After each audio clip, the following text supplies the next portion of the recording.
let's talk about this movie, Minor Leaguer, from Dan Comrie. All right, here's the synopsis. Pete knows I love synopsis. Minor Leaguer is a 2024 sports comedy based on the fictional Old West Hockey League, a.k.a. the Owl. For some reason, Winnipeg Jets legend Teemu Seläne buys a team in California, prompting Brett Hull to buy a rival team. Seläne's ego and unethical practices present major problems for everyone except a guy named Sniff, who battles a closeted bully for Amy's affection. Mainly, though, there's an uninteresting person named Jake, and everyone makes everything about him because Jake wrote the movie.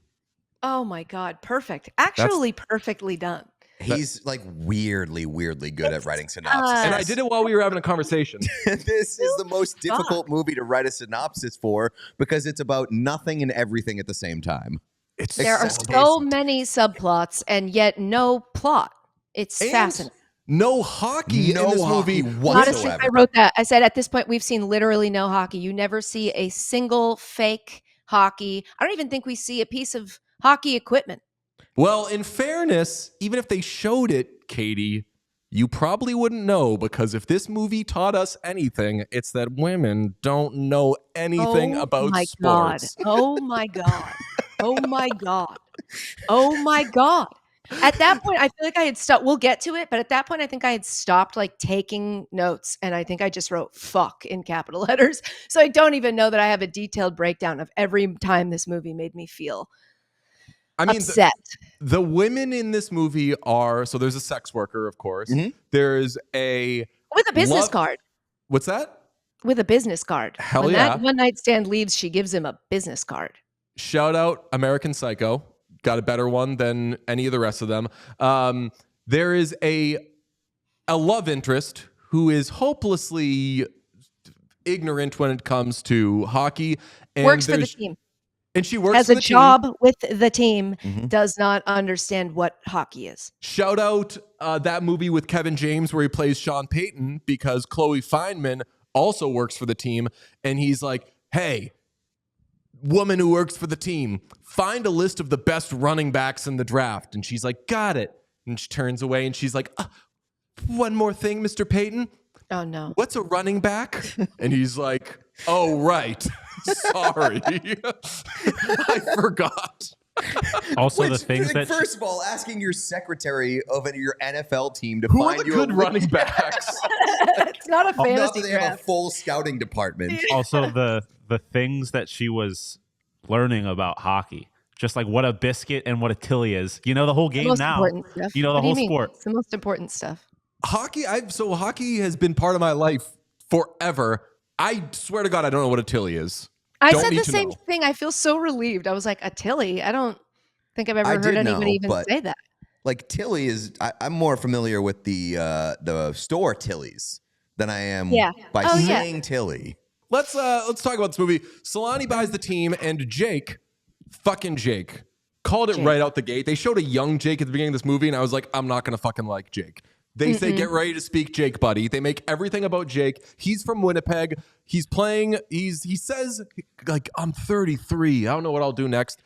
No, you're not. I Googled you right away. You're 37, and you look 100. This brings up a question that I have. This movie feels like, obviously, the release date, 2024. It feels like it was made during the pandemic. Does it not? It feels like it took a while to go from filming to release. Lot of green screen, lot of ADR. Lot of bad ADR. It looked like they made this movie under a lot of restraints. And they did, but the restraints were the people who made the movie. Yes. Jake is like the poorest, most off-brand Shoresy that has ever existed. Yes. That has ever existed. He also looks like JD Vance if JD Vance dressed like the main character from Recess. Yes. The Recess thing was amazing. Yes. What's that kid's name? No idea. But he looks like him. I also said he looks like Peter Dinklage if like something horrible happened to Peter Dinklage. His face is kind of like it, but he has like this terrible body, even though he works out way more than I do. I just felt very comfortable feeling bad about how he looked. That's not nice. He just also was constantly like, this is the face. Yeah, he was You're like, just like, trying to be open your smoldering. eyes, bro. Yeah, like, what are we doing, dude? He is the most annoying main character with the dumbest motivations. Can we talk about the fact that this kid, the setup for us is that he was obsessed with Teemu Seläne, and then he's playing for a hockey team in his ripe old age of 50, and Teemu Seläne walks in the door and buys the team. Your childhood hero buys the team, but tells you that you can't wear the number you only wear because Teemu Seläne wears it, because he's like, I'm going to take my own number back. And then now you hate Teemu Seläne more than anything on earth because he wants back the number that is his and is why you wear it. That makes absolutely no sense. Also, objectively speaking, if Teemu Seläne's buying some whale shit, to use a Shorzy term, like minor league hockey team, selling his jersey with his number on it is an objectively good idea. Yes, Yeah, no, 100%. we were watching on They can get other good players if he sells Teemu Seläne jerseys. Yes. We were doing a big Discord watch along with some whatnuts, and everybody was like, wait, are we supposed to be on this kid's side here? He's being a real prima donna when he's admitted, I'm wearing your number. This movie does this movie does a great job of making people that are not supposed to look bad. Jake is established, even though he's supposed to be the main character and the protagonist. He is, I think Amy's actually the protagonist. We'll circle back on that. But he's supposed to be the protagonist, and he looks like an asshole out of the gate. Why did Teemu Seläne do this movie at all? It makes him look like such an asshole in the movie, and it makes him look in real life like an idiot who does this movie. Yes, but also like the way that Teemu Seläne is portrayed in this movie is so cartoonish that I don't think anybody would ever hold it against him that he like did this movie. Like he was probably like, oh, this is a very self-degrading thing. It can be endearing, which fine. The fact that Teemu Seläne did this movie and it's such a bad movie makes me hate him more than like his character. Yeah. And Jake comes away looking like the biggest asshole here because the guy that wrote Jake is the guy who plays Jake, and I think that he tried to make himself look good. He tried to do the Bradley Cooper himself. Tried to make himself look good and cool. Crazy. And he comes away looking like the biggest loser in the world besides Bill Maher. This movie feels, I love that. This movie feels like it was written as they filmed it. It has such school project energy that feels like you write a scene, and then when you're done with that scene, you're just like, okay, so then we'll walk to the park and I'll teach you about hockey.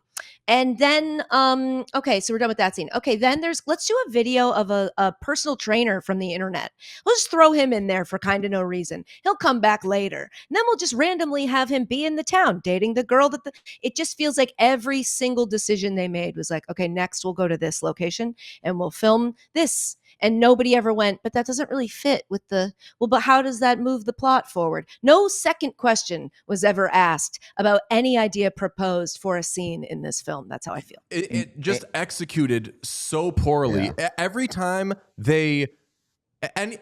anything was on a screen or somebody was speaking, it looked and sounded the exact same. So if somebody was on a podcast, there's a lot of podcast scenes in this, or if somebody's on TV, it looks and has the same exact definition, brightness, everything as any other scene. So somebody will be watching TV. Such a niche complaint about this movie. There is much to complain about. Like execution-wise, it matters. I mean, such a film movie critique. So like if we're doing a video and we include something from something else, whether it's a clip of a game or a clip of ourselves earlier, I'll like change the brightness a little bit, add a teeny bit of noise, just so it looks like, okay, well, this is not the same thing as the other thing. Mm-hmm. It is so hard to keep track of. The only reason that you knew something was on TV was like sometimes they'd remember to put a lower third on there. But otherwise, it just all looks and sounds the same. Total mess. Yeah, and there's so much narration to like try to advance the plot rather than actually showing anything. But then it goes away for large swaths. So then when it comes back, you're like, oh, a VO. Have we done this already? I don't remember. It's a mess. Teemu Seläne goes away for like 40 minutes in the middle of this movie. It's like, did he get injured? Where is he? We haven't even mentioned Brett Hull yet. Brett Hull, if I do have a pro of this movie, it's that Brett Hull looks like he's having the best time. His character fucking ruled. I loved Brett Hull. His character, by the way, is Brett Hull. He's just there to fuck shit up. He doesn't need to be there. Like I said in the synopsis, the only reason he enters the picture is because he hears Teemu Seläne, with whom he had a rivalry on the ice a million years ago, bought a minor league team. So he's like, I'm buying a minor league team. And at every turn, he is just trying to fuck shit up. And at any point, somebody could say, Brett Hull, why are you here? And he would have to respond, because I'm in the movie. I fucking love Brett Hull. My takeaway from this for Brett Hull was that, like, Brett Hull is, if you take this movie at face value, like, sickly obsessed with Teemu Seläne. Like, the fact that more so than Jake. Yes. The fact that every single decision he makes is just based on trying to fuck with Teemu Seläne, like going out of his way to buy a team, going out of his way to find, hire, and scheme with a Gary Bettman impersonator to try to fool some absolute idiot commissioner of this Owl League. It's like an insane. Who's that random other character that's like Brett Hull's friend? And is he ever introduced to us, or is he just fucking there? And what's the relationship? Sean brought up a great point. I mean, the optics of it are very odd to me, because it's just a character that is not really explained why he's there, and it's just Brett Hull hanging out in a cabin in the middle of nowhere with a significantly younger man, and I'm just like, what is the point of this? What is the actual relationship? Do they here? live there? Yeah. Do they live, like, how do they know each other? What's going on? Apparently they're golf buddies, but like you just was that like a one-line throwaway? Yes. Okay, here's my thing. Just I an think undisclosed amount of time that they're going to hang out together in a remote cabin while Brett Hull just fucks with his arch nemesis. But that's similar to what you were saying earlier, Katie. It's just like, it seemed like they wrote this and then we're like, wait a second. Who's Brett Hull talking to? Let's add a guy here. I think that they probably, in the 5 minutes it took to write this film, I think they had jotted down those scenes as if Brett would just be with himself. And I think that they either learned that Brett Hull cannot carry a scene by himself, or that he would get confused, that he like needed somebody else. I could see him not being capable of doing solo work on camera as much as he'd be better if you like give him a guy to talk to. So I could see that being the reason, but plot wise, they did not do enough to make me go, oh, I know who this is, and it makes sense that he's here. My favorite Certainly not. But I think that guy has like, Dan Comrie probably made a drunk promise to somebody that like, hey, yeah, I'll put you in my movie. And then was like, I have no idea what character I'm going to give this guy, so I'll just make him the guy that stands next to Was Brett he Hull. having this conversation with himself? Maybe. Where he made a drunk promise that he was going to star in this movie? That's a good point, because I at the root of this movie, I kind of like the plot. I like the plot of Teemu Seläne just buying a absolute. It's the Mocha Joe episode of Curb. This has already fucking happened. But I like it. I like that Brett Hull is like, if you take away Jake and all of the parts outside of the former NHLers, this could be a funny movie. No, I need Sniff as well. Okay, fine. I do need Sniff. I have a very specific Brett Hull complaint. At one point when he's fucking with Teemu, and Teemu has the Finnish Flash sign. Oh my God, yeah. And then it says the Finnish Flash. Oh, I love this. I wrote this down too. And then he puts a piece of paper over it that says Flash of shit. But he writes Flash on the piece of paper, even though Flash is already on the sign. Instead of just putting a thing under it that says of shit, he writes Flash of shit. It drove me like instantly. I was like, what the, why? There was no reason for that. My favorite Brett Hull moment, and this goes back to just the execution, and Katie, you were saying just like the lack of eyes that were on this thing, the lack of like, hey, do we want to take that again? They're sitting around yucking it up. Brett Hull's phone dings, and he's like, this is how it happens in real time. He's like, ding. Look at this text message I got. So his buddy. His buddy then reads out loud. He's like, hi, Brett. It's me, the commissioner of blah, blah, and reads like a 4-hour-long text message. Brett Hull just has like photographic memory or something. No, Brett, I interpreted that as Brett Hull can't read. Brett Hull. He's like, I think I got a text message. Check this out. I think read it's this, funny. and please read it out loud if you could. Thank you. Slowly. Please read slowly.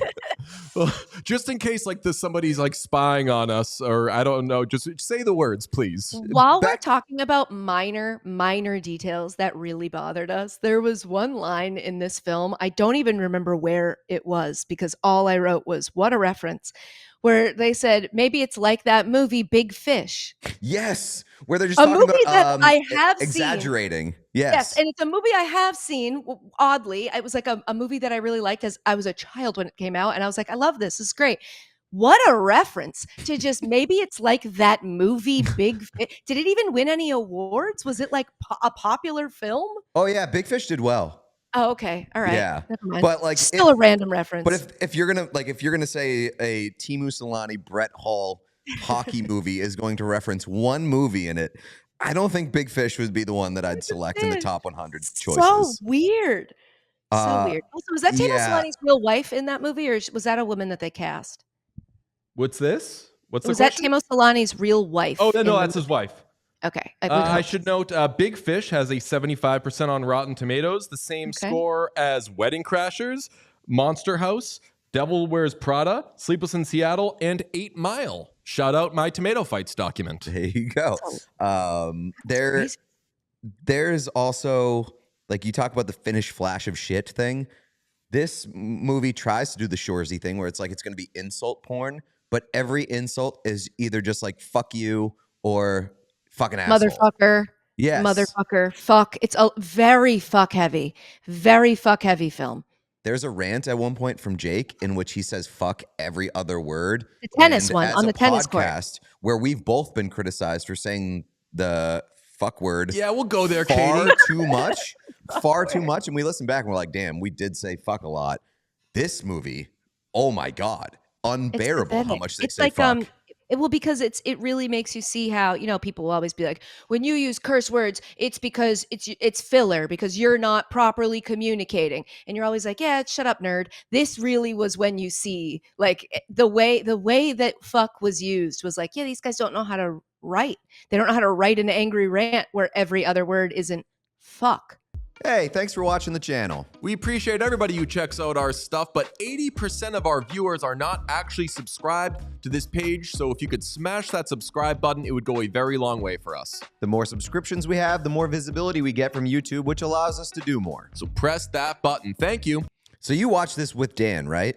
Yes. What was your experience watching the movie? Because I was thankful that we had like the Discord night that was arranged. Because I think we were planning on watching it separately, but the community aspect of watching this stupid piece of shit together was so important. We were chatting in the Discord and also texting each other on the side.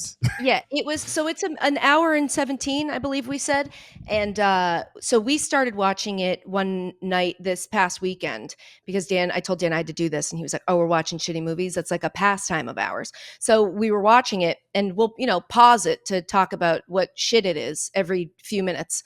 And so we get into what feels like it should be wrapping up. And we hit pause to check the time and saw that there was still 40 minutes left in the movie. And we had to stop. We had to like split it into 2 nights. The world's shortest film. And we had to split it over 2 nights because it was so incomprehensibly bad that I couldn't I needed to sit with that for a minute before I could continue to try to process the rest of them. I had never seen anything this awful in my life. It did feel pretty interminable for something that is that short. And I don't know about you lot, but sometimes on short flights, that will get me too, where I'm like, oh, it's just a 2-hour flight. This is going to be an absolute breeze.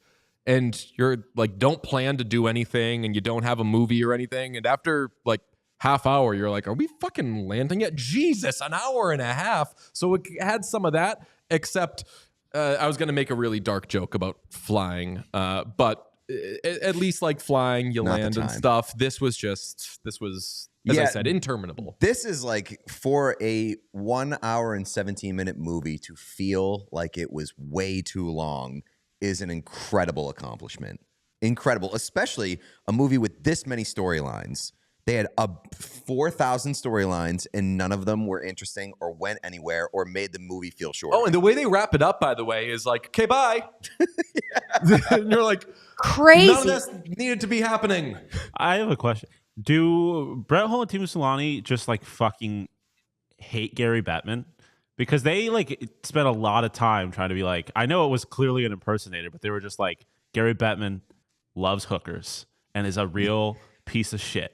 Like they were trying really hard to get that across. It felt like fan service to me. It felt like being like, you guys Yes. all hate him, right? So Yes. here he is. We hate him too. Like there's, I mean, he walked into the bar and like they had a patron at the bar like stand up immediately and be like, "Fuck you, you piece of shit." So I'm trying. Is he supposed to be a plant? He Yes. was Okay, because yes. they said that they found him the day before or earlier screaming at a waitress. I was just like, so this guy's just a massive piece of shit for no real reason too. Yes. I'll say the guy that this is kind of like Tropic Thunder, like the guy that played the guy in this movie. I thought that actor was good. The guy that played Bettman, good. He and Brett Hull are probably my two shining stars from this movie. Also, he gave up the whole con way too easily. Like as soon as the commissioner called him, he was like, "I have to tell you, I'm not actually Gary Bettman." crazy. Like you didn't need it. You could have just kept playing along for a little bit. You gave him the card, knowing he was probably going to call you at some point. Fun fact: the guy who plays Gary Bettman in this movie, his name is Sam the Deuce Casson, and he wrote his own IMDb profile because it starts with, "The Deuce is an extremely talented comic / impressionist and actor. He has over 70 original characters and celebrity impersonations in his repertoire, such as Jackie Mason, Donald Trump, Anthony Cuomo, Bernie Sanders, Joe Biden, Marv Albert, and much more." Starting And with Jackie Mason. That's weird. What I want to know is Gary Bettman's not in that list, by the way. Not yet. you Not said impersonations and original characters.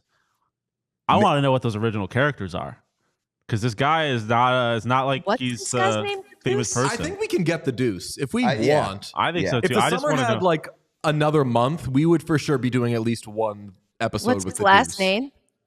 Casson. Like Not like Cassian. It's like Cassian without the second A. Ah, I was gonna say, did not strike me as an Armenian. Yeah, so the Deuce, come on the podcast, King, as Gary Bettman, though.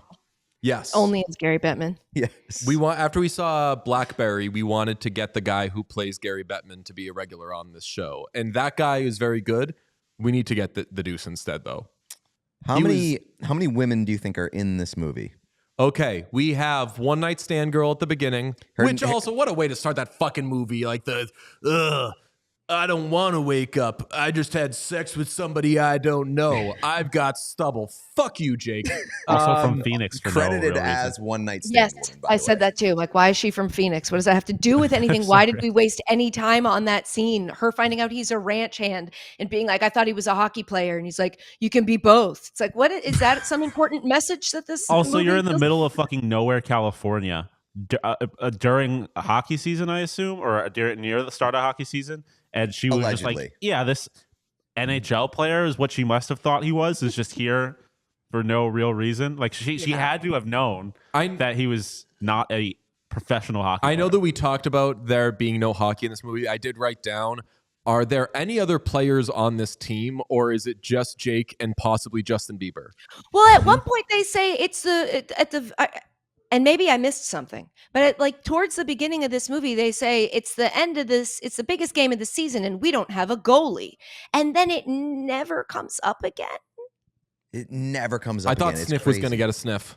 I thought they were Sniff, dust off those pads, brother. Also, Sniff is 21, living with a 308-year-old man. Yeah, Like that's no another chance like. it's anyone. And they say that they're best friends, but there's not No. a single scene of good friendship. Like even when Sniff we're wondering if he's about to kill himself and Yeah. he's turning to his closest friend, Jake seems annoyed. Jake seems like he has no interest in whatever's going on. in Jake's Sniff's like, life. you got to figure that out. He's like, man. stop being a bitch, Sniff. Anyway, The thing about Sniff is the first thing I noticed about Sniff in this movie is that he's always available in any scene where someone needs someone to talk to. They cut from a scene where like Jake would leave a room that was just Jake and Sniff, and then they would cut to a different room. Sniff is in it, and Jake walks into that room and just starts talking. And you're like, what?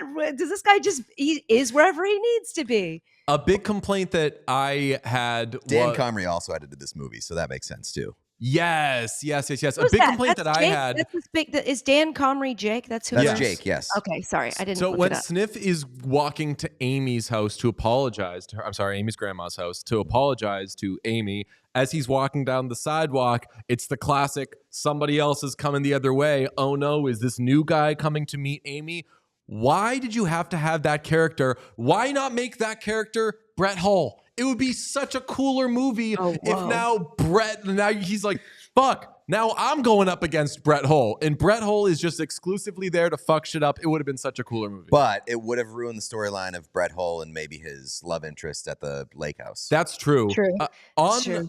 You had asked, we'll finish the list of women in this movie, which takes 5 more seconds in a minute. But you'd asked about us as podcasters in the movie. I did think it would behoove us to esteem this movie as much as possible, because if we can plant the seed that this is good, it's a cool thing you did that movie, we would probably be able to just like write a movie for like Zach Wierenski or something and like get hockey people to be in a movie with us, and we give ourselves the cool parts, and then we get to make that kind of movie, and it would be better. Katie would be in it. I mean, I did tweet. I was like, "This is one of the worst movies I've ever seen." And I got a couple people pushing back. Anytime you like criticize a movie, they're like, "Oh, how many movies have you written?" Or like, "Oh, you sound like a movie snob."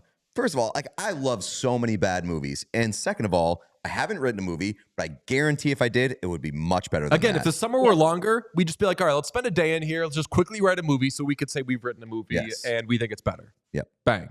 There you go. Other women in this movie. Teemu Seläne's wife. Teemu Seläne's. All right. So we have One Night Stand Girl, Teemu Seläne's wife, the famous Amy. Are we done? We have the hooker that that the commissioner was, and his ex-love interest that he called at one point, being like, "You want to go to Cabo?" Asking she her was to go like, to "You Cabo. hit on my sister." Oh, yep. There's the waitress that fake Gary Bettman wanted to tap. Yes. She's only referenced, but there's Kat, I want to say her name. Yes. Okay, so they are in the cast. Because there's I don't a lot of I don't cat have the stuff full going cast on. here. Okay. Yes. I'm up to 6. All right.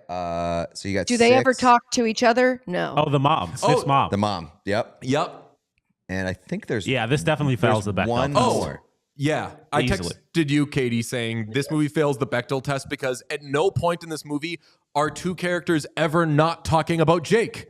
Doesn't matter if it's man or woman. Everything is about Jake for some fucking reason. Yeah, it's crazy. We know the reason. There's It's one because Jake more, wrote it. and it's Monica. Isn't that his friends on in the background? At some point?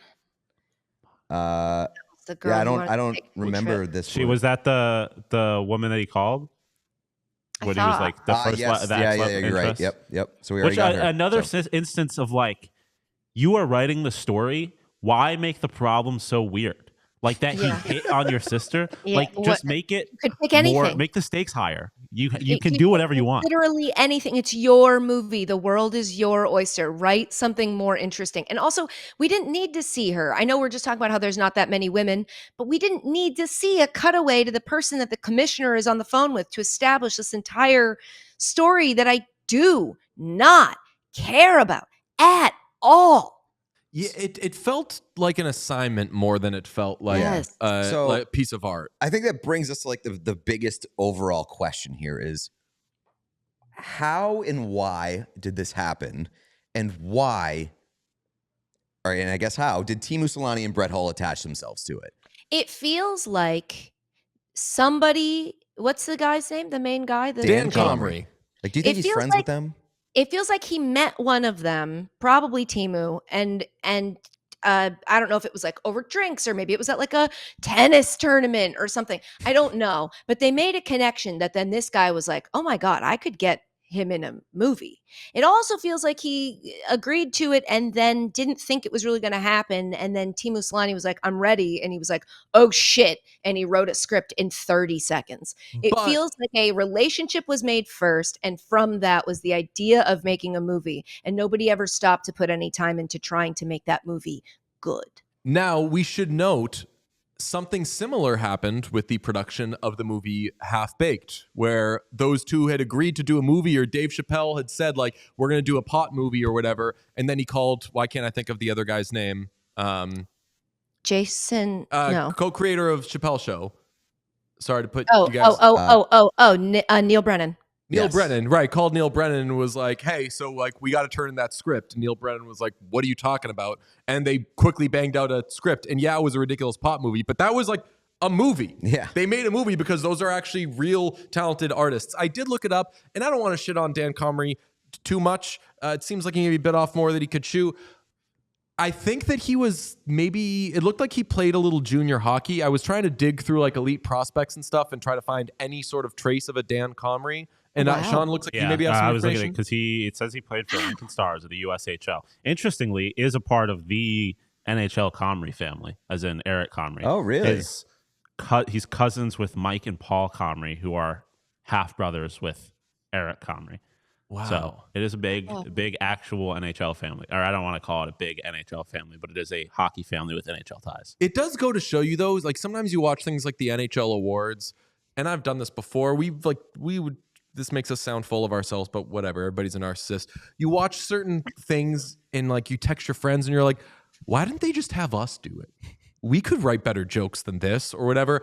This is a guy saying, I'm just going to fucking do it. And yeah, he must have had a lot of money to be able to do it, but he didn't wait for anybody to say, Dan, You're right. make us a bad hockey movie. He was like, You're right. I'm just going to fucking do it. And he did that.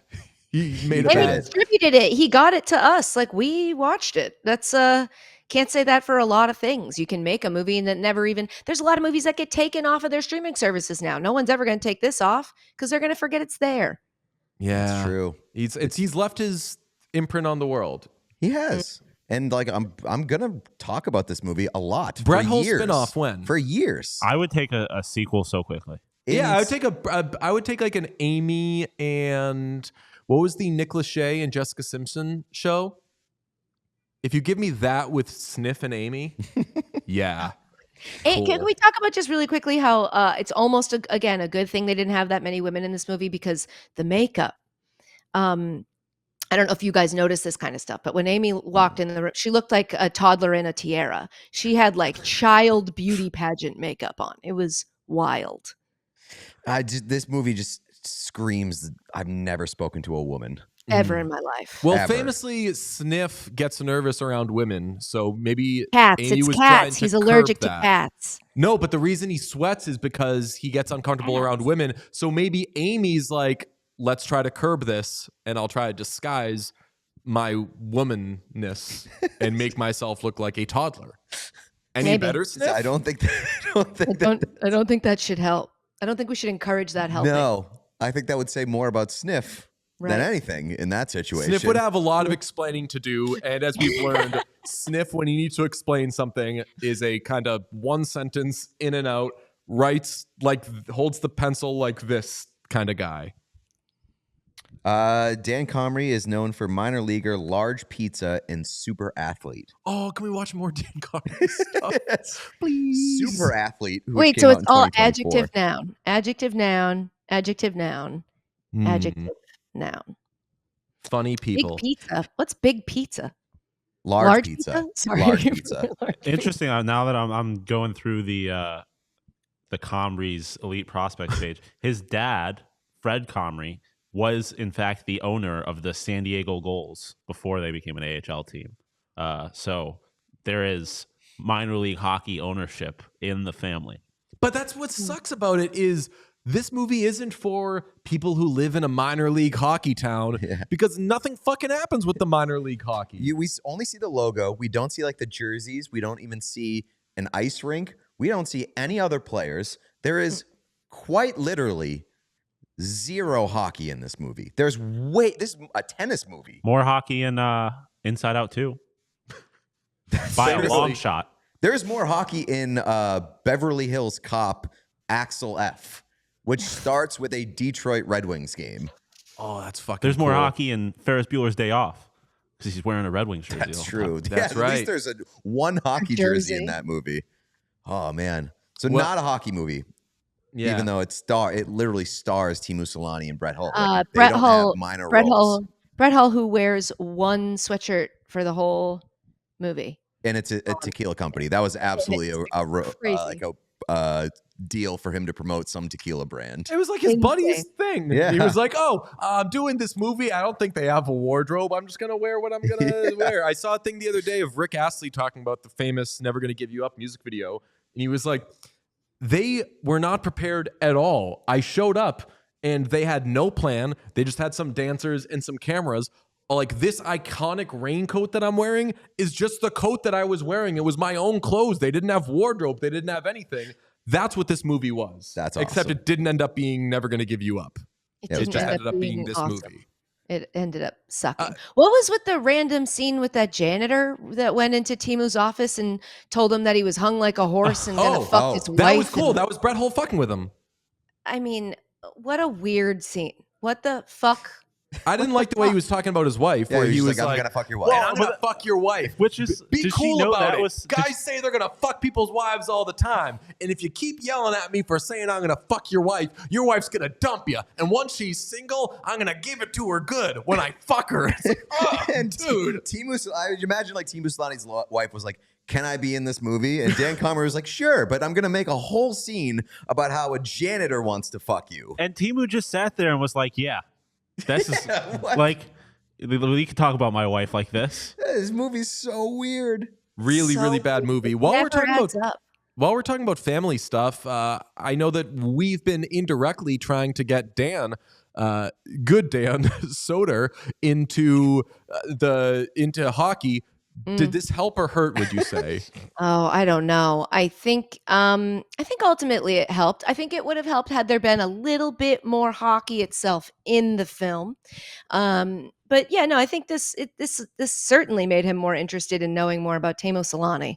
So we're at least good there. I think the fact that he probably saw you watching and reacting to all of this, being like, this is not what a hockey fan, think is good. That probably made him think, like, okay, good. If this isn't what hockey fans want, then maybe they want something that's a little more in line with my palate. I do really like the idea of Dan being like the only guy in the world who like sees Teemu Seläne highlights and is like, "Ooh, the guy from Minor Leaguer." That clip from Conan's podcast where he's like, "Jeff Epstein, Yes. The minor leaguer star?" Exactly. Teemu Seläne, the celebrity tennis match participant, the guy who beat Roger Federer. We all silly like the mayor.